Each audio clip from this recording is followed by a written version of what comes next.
샬롬. 1월 13일 금요일 사도행전과 함께하는 말씀 묵상 시간입니다. 오늘은 사도행전 11번째 시간입니다. 청년누리 최윤정 자매가 사도행전 11장 말씀을 읽어주시겠습니다. 오늘의 말씀은 사도행전 11장입니다. 유대에 있는 사도들과 형제들이 이방인들도 하나님의 말씀을 받았다 함을 들었더니 베드로가 예루살렘에 올라갔을 때에 할례자들이 비난하여 이르되 내가 무할례자의 집에 들어가 함께 먹었다 하니 베드로가 그들에게 이 일을 차례로 설명하여 이르되 내가 욥바시에서 기도할 때에 황홀한 중에 환상을 보니 큰 보자기 같은 그릇이 내 귀에 매어 하늘로부터 내리어 내 앞에까지 드리워지거늘 이것을 주목하여 보니 땅에 네발가진 것과 들짐승과 기는 것과 곤중에 나는 것들이 보이더라. 또 들으니 소리 있어 내게 이르되 베드로야 일어나 잡아 먹으라 하거늘 내가 이르되 주님 그럴 수 없나이다. 속되거나 깨끗하지 아니한 것은 결코 내 입에 들어간 일이 없나이다 하니 또 하늘로부터 두 번째 소리 있어 내게 이르되 하나님이 깨끗하게 하신 것을 내가 속되다고 하지 말라 하더라. 이런 일이 3번 있은 후에 모든 것이 다시 하늘로 끌려 올라가더라. 마침 3사람이 내가 유숙한 집 앞에 서 있으니 가이사라에서 내게로 보낸 사람이라. 성령이 내게 명하사 아무 의심 말고 함께 가라 하시매 이 6 형제도 나와 함께 가서 그 사람의 집에 들어가니 그가 우리에게 말하기를 천사가 내 집에 서서 말하되 내가 사람을 욥바에 보내어 베드로라 하는 시몬을 청하라. 그가 너와 내 온 집이 구원을 받을 말씀을 내게 이르리라 함을 보았다 하거늘 내가 말을 시작할 때에 성령이 그들에게 임하시기를 처음 우리에게 하신 것과 같이 하는지라. 내가 주의 말씀에 요한은 물로 세례를 베풀었으나 너희는 성령으로 세례를 받으리라 하신 것이 생각났노라.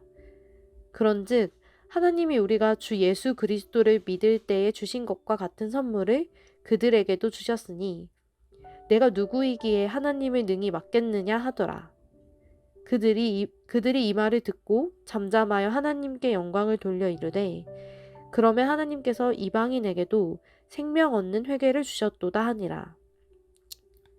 그때에 스데반의 일로 일어난 환난으로 말미암아 흩어진 자들이 베니게와 구브로와 안디옥까지 이르러 유대인에게만 말씀을 전하는데 그 중에 구브로와 구레네 몇 사람이 안디옥에 이르러 헬라인에게도 말하여 주 예수를 전파하니 주의 손이 그들과 함께 하심에 수많은 사람들이 믿고 주께 돌아오더라.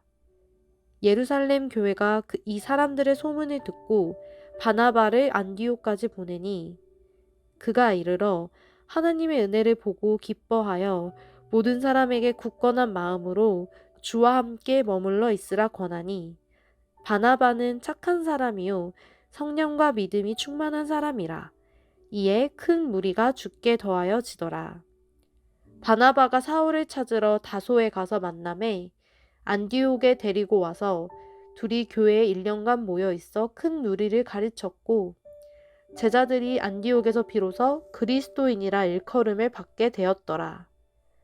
그때의 선지자들이 예루살렘에서 안디옥에 이르니 그 중에 아가보라 하는 한 사람이 일어나 성령으로 말하되 천하에 큰 흉년이 들리라 하더니 글라우디오 때에 그렇게 되니라. 제자들이 각각 그 힘대로 유대에 사는 형제들에게 부조를 보내기로 작정하여 이를 실행하여 바나바와 사울의 손으로 장로들에게 보내니라. 아멘. 평생을 강단에서 설교해온 목사님이 만약 자신이 평생 동안 설교해왔던 그 내용이 잘못되었다는 것을 알았을 때 강단에 다시 올라 그것이 잘못되었다고 말할 수 있을까요? 그건 사실 좀 매우 어려운 일입니다. 아니 당장 지난 주일에 했던 설교가 성경의 본래적 의미와 다른 내용인 걸 알았을 때 자신이 주장해왔던 어떤 신학적 내용이 목회의 방향이 그게 하나님의 본래의 의미와는 좀 다르다는 것을 깨달았을 때 그것을 성도들 앞에서 다시 정정하고 자신이 잘못 알았다라고 말한다는 것은 매우 어려운 일입니다. 그런데 사도 베드로는 오늘 그 일을 했습니다. 본문 11장은 9절에서부터 시작된 고넬료 사건의 종결과 그 사건을 통해 이루어진 하나님의 계획이 무엇인지를 보여줍니다. 11장 19절 이하의 말씀을 보면 고넬료 사건의 결과 초기 기독교의 선교적 전초 기지였던 안디옥 교회가 세워졌고 위대한 이방인 사도인 사도 바울이 이방인 선교를 위해 세워졌습니다. 존 스토트 목사는 이러한 11장의 초대교회의 엄청난 사역의 확장과 패러다임 전환에 대해서 가장 큰 영향을 미친 것은 두 사람의 회심이라고 말합니다. 하나는 고넬료의 회심이고 다른 하나는 베드로의 회심입니다. 베드로는 사도로서 초대교회의 수장으로서 자신이 그동안 갖고 있던 신념과 사고가 여기서 완벽하게 전환되었습니다. 자신의 평생에 걸쳐 갖고 있던 복음과 예수 그리스도의 십자가의 이해가 전부가 아님을 그는 깨달았습니다.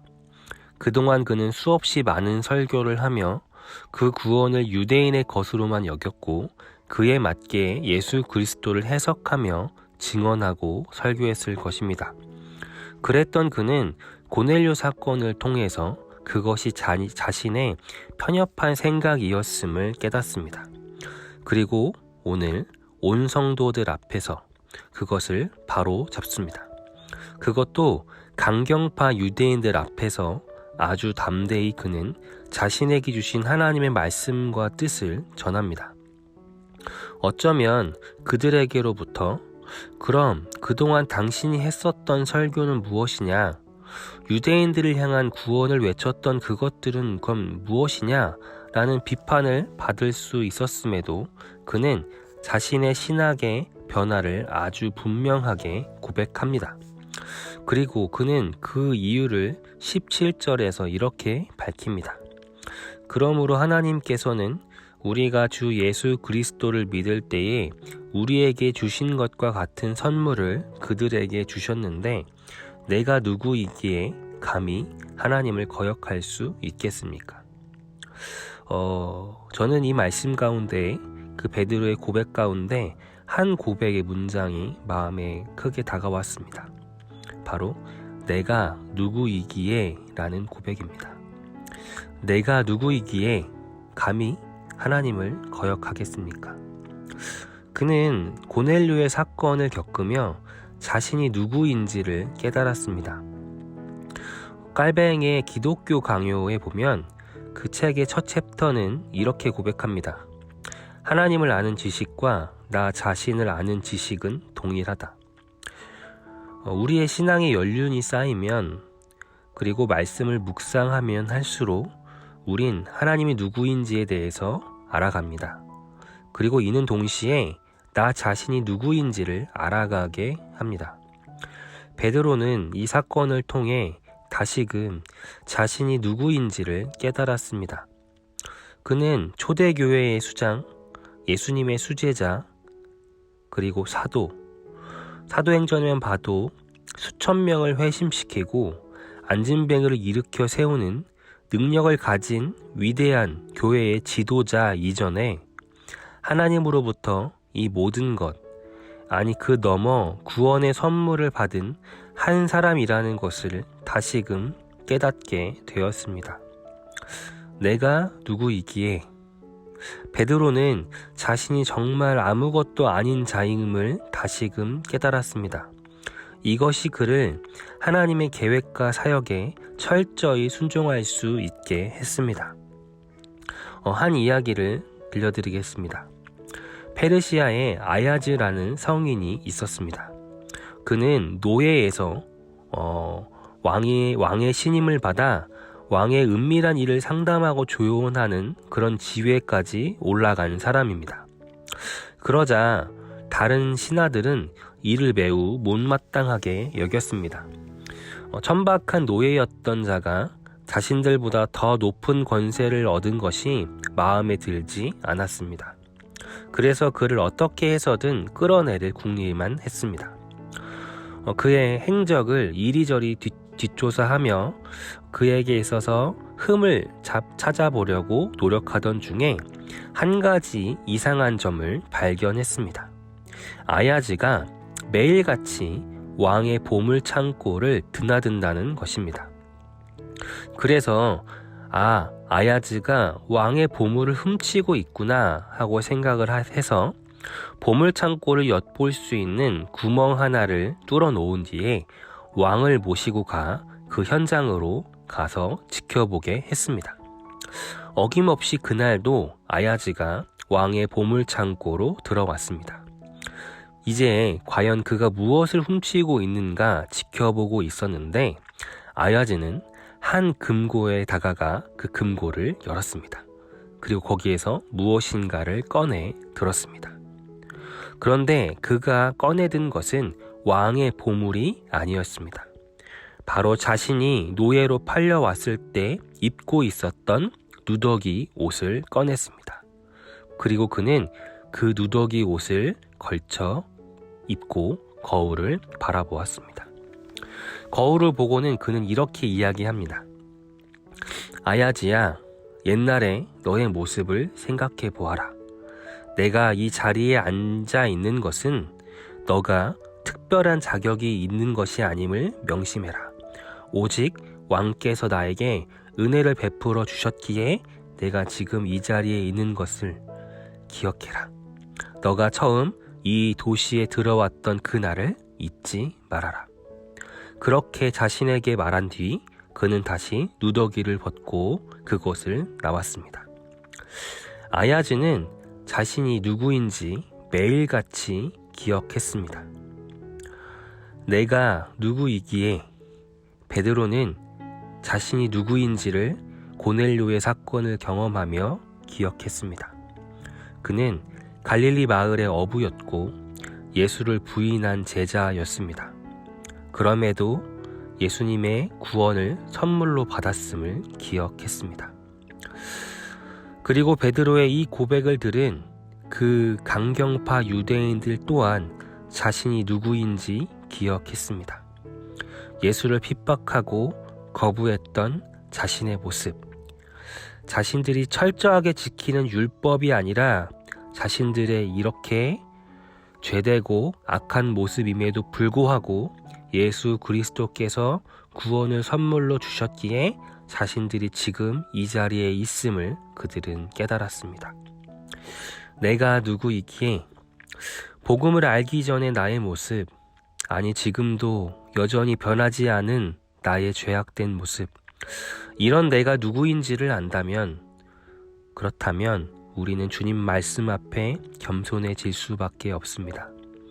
도저히 납득할 수밖에 없는, 수용할 수 없는 그 누군가가 나의 공동체로 들어온다 할 때도 그것을 수용할 수밖에 없습니다. 그 권한과 자격이 나에게 없음을 알기에 하나님의 뜻과 계획에 나의 뜻을 내세울 수 없습니다. 하나님 앞에서 내가 정말 아무것도 아님을, 부끄러운 죄인임을 오늘 우리 모두가 다시 깨닫게 되기를 원합니다. 동시에 하나님의 구원의 선물이 얼마나 큰지 그 은혜를 깨닫게 되기를 원합니다. 그리하여 하나님의 뜻과 계획 가운데 오늘도 겸손히 순종하며 인간의 생각을 넘어 일하시는 그 하나님께서 베드로를 통해 초대교회 가운데 역사하셨듯 오늘 우리 한 사람의 삶을 통해 그리고 우리 우신 공동체를 통해 그 하나님 나라가 확장되어 가기를 소망합니다. 기도하겠습니다. 거룩하신 하나님, 내가 누구이기에, 우리가 누구이기에 우리를 부르셔서 주님의 교회가 되게 하시고 직분을 감당케 하셨습니까? 오늘 베드로가 자신이 누구인지를 깨닫고 겸손히 하나님의 뜻에 순종하였듯 우리도, 나 자신도 우리가 누구인지, 내가 누구인지 오늘 이 시간 깨닫기를 원합니다. 그리하여 내 삶에, 우리 교회에 나의 뜻, 사람의 뜻이 앞서지 않고 오로지 하나님의 뜻이 앞서기를 우리는 그 뜻에 순종하며 뒤따를 수 있게 하여 주옵소서. 예수님의 이름으로 기도드립니다. 아멘. 말씀을 마쳤습니다. 주신 말씀 기억하며 내가 누구이기에 오늘 이 시간 우리를 이 자리 가운데 부르셨는지, 내가 누구이기에 하나님께서 오늘의 삶 가운데 구원의 역사를 허락하셨는지를 묵상하시며 오늘을 나의 삶을 통해, 우리 우신교회를 통해 역사하실 그 하나님의 뜻 가운데 우리 겸손히 순종하며 나아가기를 소원합니다. 이 시간 함께 기도하겠습니다.